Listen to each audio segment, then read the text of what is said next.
I get it, baby dolls. This crypto cycle has been very tough, and every single step of the way, we've been hoping that it continues up higher, and then the fractal breaks down and it goes poop. But you got to remember as well, like, we're the last people left. We're still here.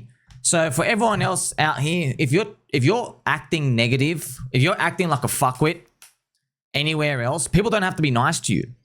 We are just people who say, you know what? It's still garbage. I'm staying.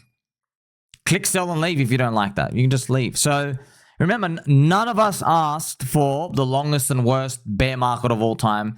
None of us asked for business cycle to have a business ISM reading below freaking 50 for literally 30 months now. The worst in 45 years. No one asked for that. No one asked for just this absolute ravaging of everything, lowering amounts of VC investment put into crypto. We didn't ask for any of that, and just overall cuckness. But it is what it is. That's just life. So no one has to be nice to you if you come in and you're negative. And remember, of like the 1,000 people who are normally here during, you know what I mean by like, just figuratively speaking, of those thousands of people who are out there, yeah, okay, there's like 6 of us left. So we don't want to be looking at negative stuff all day, man. There's thousands of things we could be doing. Taking a holiday, playing games, working your second job, or just literally doing anything. But we choose to stay. Why? This helps you build conviction. Maybe you see something, maybe you learn something, you're grinding along the way. It helps you build every step, right? And then you slowly chip away at the information asymmetry gap. But it doesn't just come, no one hands it to you. We have to figure this out on our own. So yeah, for all those people out there, like obviously we do salute you. I salute you. You're baby dolls. You're all still here. But for people who come in, like if you're that 1 in 100 person, you want to be negative, dude, we're not here to be your Dr. Phil, okay? Literally go to a shopping center and just start yelling at one of the pot plants in one of the aisles. No one here gives a shit. You'll be blocked, you'll be muted. No one, literally no one cares, okay? We literally hear it all day, every single day. Like whenever we see red candles in pretty much anything, you know it's cuck zone stuff. Like when we see business cycle stuff going down for this long, we didn't ask for this. We didn't ask for that. We thought it was going to all reverse up just like every other cycle. What? And then it didn't. It stayed back down. We didn't ask for that. You see? And especially when it comes to the altcoins, the OTHERS-btc ratio, you can see it very clear here as well. Man, we didn't ask for now to have like 6 red months in a row. Right after Donald Trump victory. We didn't ask for that. But like now that it's here, I'm not clicking selling and leave. I'm not clicking sell. You can click sell. And look, of course, we understand everybody is on their own journey. We get it, you know? Everyone's got a different risk appetite. Everyone has different conviction levels. And what you find now, even people who do all the research in the world, it still sometimes doesn't cut it. And you just lose to someone who just flukes it or has insider information, right? But we're doing the best we can, friends. And like, I'll just show you like the S&P 500 chart. Look, what we're going through now, there are always these periods of history. See, I know this, man. I'm a student of history.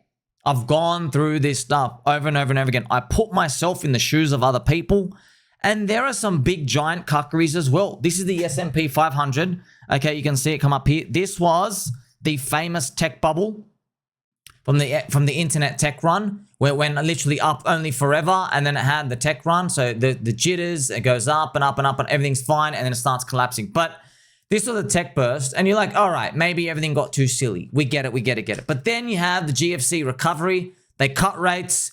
Everything seems to go up fine. I want to tell you something, friends, as well. Like, this is like, just think about that, man. S&P 500, it literally breaks the high by a tick. Check that out, you know?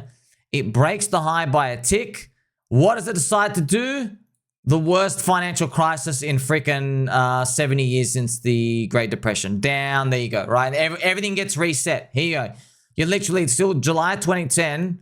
You have not gained literally in 13, 14 years. Now you're literally going nowhere, right? So, and by the way, friends, I know people. I have family friends.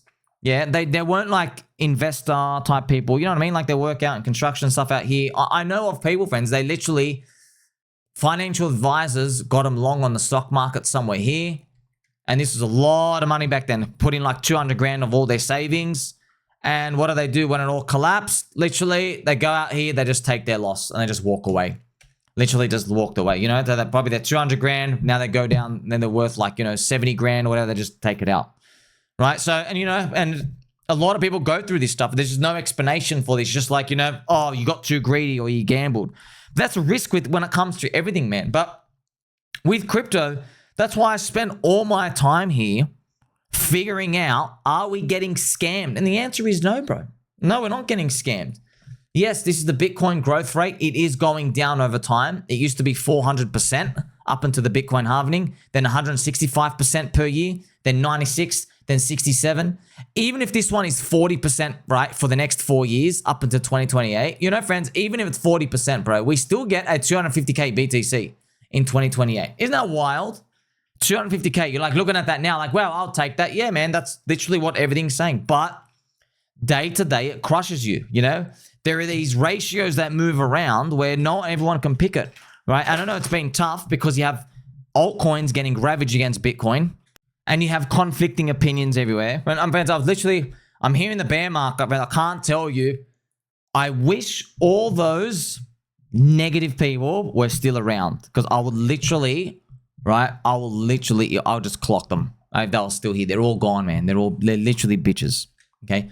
The amount of vitriol, vulgar negativity I saw here, okay? People, the amount of things they were saying in terms of like how you deserve all your pain, your stupidity, your greed, it was so obvious you should have sold, all these words. Now, I know they're just words, but that saying really is true, right? About sticks and stones. And actually on that topic, I've actually got a Cranky G tune for you.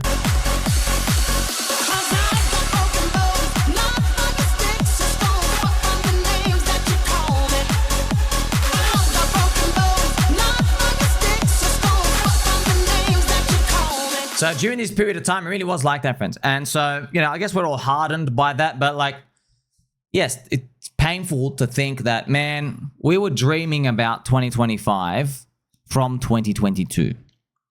We were dreaming of that year. The post-Bitcoin halving year. The year after the Bitcoin halving. Bitcoin halving is meant to be the warm-up year. We got the warm-up. And the warm-up was cut off short. Business ISM barely hits 50. Then it crashes back down, right? So the people we have around here, everyone's to be saluted, friends. We're still here, okay? Like I said, no one asked for this, bro. We did not sign up for this. We're doing this for free, man. I'm literally showing everyone, hey, I know it doesn't look like it, but when we buy in a crypto altcoins, you have liquidity risk, right? Not the risk that it just goes to zero. There's that risk as well, but there's the risk of accessing liquidity, yeah? Because we need the traffic lights, friends. What it comes down to, remember I always use this example for you. Okay, you have these traffic lights, right? And see, in the stock market, you only need, so all these traffic lights, yeah? In the stock market, you just need basically like, you know, 3 traffic lights for it to go up, okay? 3. With Bitcoin, you probably need another 3, okay? And then with altcoins though, you literally need all freaking 10. You need all freaking 10 to be ticked. So the S&P 500, you got those traffic lights green, green, green, green. Beautiful. Actually, do this green, green, green. Sweet. The S&P 500 is going. You know, oh, earnings are barely going up and everything. Then you have Bitcoin needs another 3. Right? What are they? Oh, money printers going up. There's not too much political uncertainty, yada, yada. Okay, yeah, Bitcoin's going up. All right. What about the stuff that actually gets you rich? Well, we need more traffic lights, you know? And we all thought, and that's all right, man. You're allowed to think stuff, friends. Like, I'm flipping a coin. Oh, I think it's going to be heads. Oh, no, it comes out tails. And then you flip it again. Oh, it came out tails 6 times in a row. It happens, man. You know, rarely, but it happens. For altcoins, we literally need all the traffic lights to be green. Every single one. And then last year, it looked like one of them was turning green. We're like, oh, the rest is coming. And then no, everything's pretty much just bonked. So for everyone out here, we get it. Yeah, we all get it. But there's obviously copers. That's why you will get your blocks and mutes because no one wants to hear from you. No one cares. You don't understand. I've made the highest value content in crypto for free here, right? And I literally every single day will go through how many times have you heard me talk about global liquidity, business cycle, all these things, M2 money printing. It's not a direct one-for-one correlation, okay? There's a delay and there's a lag. But you still need business confidence to go up. You still need all these things to tick up. Then people are feeling confident about the future, about business, about the economy, and they feel more confident, once again, optimistic to take on more risk, where they put in money away today that they don't need for the next, 1, 2, 3, 4, 5 years. And that's obviously what gives us the tremendous burst that we see in the business cycle. But have we had that? Hell no. Nothing. We have not had that whatsoever. So why are these people coming and whinging, Dr. Phil style, to the very few people here who just refuse to leave? You're not going to get anything out of it. Okay, if you're weak and you're a little bitch, click, sell, and leave. No one cares. Don't make an essay. Don't make a response. No one wants to hear from you. Just literally click, sell, and leave, and just walk away into the shadows. For the rest of us, we understand it's a tough game. And people ask me all the time, why do you even sit through it? Like, bro, have you watched the video? Do you understand how far these things pump? Do you understand network effects, Metcalfe's law? Do you understand when you grow a number of users, the value growth you get is the number of users squared? Do you understand what that means? For example, Pulse Chain's got 250,000 holders. If it gets to 1 million holders, roughly 1.2 million, you get about 5 squared the price increase. 25x. Shiba Inu went from 1,000 holders to 1.3 million in just 12 months. From December 2020 to December 2021. Shiba Inu. And its price went up 1,000 squared, which is 1 million X. Shiba Inu, famous example. I've always tracked it on Metcalfe's law. Okay? So, and it's not just Pulse Chain, it's all the altcoins, yeah? We didn't ask for the worst in 45-year event, but that's what happens, bro. There are people who, friends like Willy Woo. Do you know Willy Woo? One of the crowd favorites from Bitcoin. Willy Woo, friends, his fund got liquidated in 2020. Do you know that? His whole fund liquidated. Do you want to know what they were doing? Have a guess. They were leveraged long Bitcoin with low leverage right before the zombie virus. Okay? So they were leveraged long here. They were long and they were playing for a normal cycle go up. What happened? Zombie virus. So in the midst of, I guess, his liquidation, he was probably looking up to the stars going like, I almost had it. But I didn't ask for a literal 1 in 100 year freaking flu event, black swan, that just literally wipes everything out and it liquidated their lowest of low leverage. They have like 1.3x leverage, but everything dropped 75%, so you liquidated. Literally liquidated. You get it? So these things happen, yeah? You don't know if it's going to happen to you. You pray it doesn't, but hey, it did. We're going through it now. We've already went through the hardest of the hard part. Now, obviously, where to from here? More coping. It's just like everything else. It's literally more hoping and more coping. I don't know if these things ever going to turn around. Maybe they go zero and we literally owe money to the blockchain. I don't know. I'm just staying long. It's a believer's cycle. Yeah? The bull market is born on depression. It feels like we're in depression, bro. The altcoin bull market is born on depression. It'll grow on skepticism.